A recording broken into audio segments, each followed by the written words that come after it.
आइए बात करें गर्भपात के बाद होने वाले ओव्यूलेशन की। सबसे पहले तो ये जानना वास्तव में महत्वपूर्ण है कि गर्भपात पर हर महिला की प्रतिक्रिया बहुत अनोखी होती है।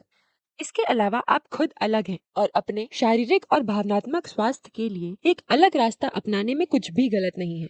हम बस ओव्यूलेशन के बारे में कुछ तथ्य बताने जा रहे हैं ताकि आप इसे ध्यान में रख सकें और फिर वो निर्णय ले सकें जो आपके लिए सबसे अच्छी हो। आप वास्तव में गर्भपात के 2 हफ्ते बाद ही ओव्यूलेट कर सकती हैं। इसलिए ये महत्वपूर्ण है कि आप ओव्यूलेशन के संकेतों की तलाश शुरू करें। जब आप आगे बढ़ने और गर्भवती होने के लिए तैयार हों, तो हम जल्द से जल्द ओव्यूलेशन टेस्ट शुरू करने की सलाह देते हैं।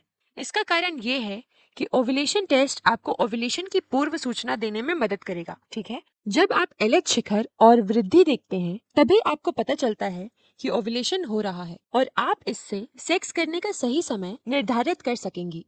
महिलाएं अब ये जानने में भी रुचि रखती हैं कि गर्भपात के बाद मेरे हार्मोन के साथ क्या होता है। गर्भपात आपके सेक्स हार्मोन की सटीक कार्य प्रणाली को किस हद तक प्रभावित करता है, ये इस बात पर निर्भर करता है कि आप अपनी गर्भावस्था में कितनी दूर थी। गर्भावस्था हार्मोन एचसीजी आपके मस्तिष्क और आपके अंडाशय और आपके प्लेसेंटा के बीच संचार को बाधित करता है और ये वास्तव में आपके शरीर की ओव्यूलेट करने की क्षमता को बंद कर सकता है। इसलिए कभी कभी जैसे ही एचसीजी का स्तर गिरता है, आपकी प्रजनन क्षमता वापस आ जाती है, लेकिन प्रत्येक महिला के लिए इसमें अलग अलग समय लगता है और ये वास्तव में इस पर निर्भर करता है कि आप अपनी गर्भावस्था में कितनी दूर थी।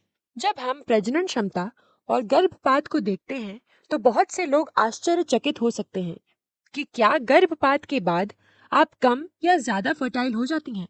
शोध वास्तव में 3 महीने के बाद गर्भवती होने या 3 महीने से अधिक इंतजार करने का समर्थन नहीं करता है। आपको बस इस बात पर ध्यान केंद्रित करने की जरूरत है कि आपके लिए सबसे अच्छा क्या है।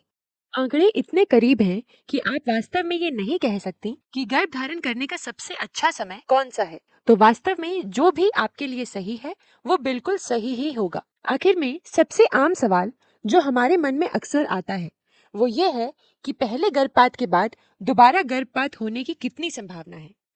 ये एक बहुत बहुत बहुत अच्छा प्रश्न है। आंकड़ों की माने तो वास्तव में केवल 1% लोगों का उस पहले गर्भपात के बाद दोबारा गर्भपात हो सकता है। तो इस पहली गर्भावस्था के बाद आपकी सुंदर स्वस्थ जीवंत गर्भावस्था होने की 99% संभावना है। इसलिए हिम्मत ना हारें, ओवुलेशन टेस्ट शुरू करें और उस समय रेखा का पालन करें जो आपके लिए सही लगे। यदि आप तब ओवुलेशन टेस्ट कर रहे हैं जब आपको अपनी मानसिक स्थिति बेहतर लग रही है और आपके हार्मोन पुनर्संतुलित होने लगे हैं, तो आप निर्णय ले सकते हैं कि उस समय सेक्स करने का समय निर्धारित करना है या बाद के चक्रों तक प्रतीक्षा करनी है। ये इस बात का सबसे सटीक संकेतक होगा कि वास्तव में ओवुलेशन कब हो रहा है। आपको शुभकामनाएं।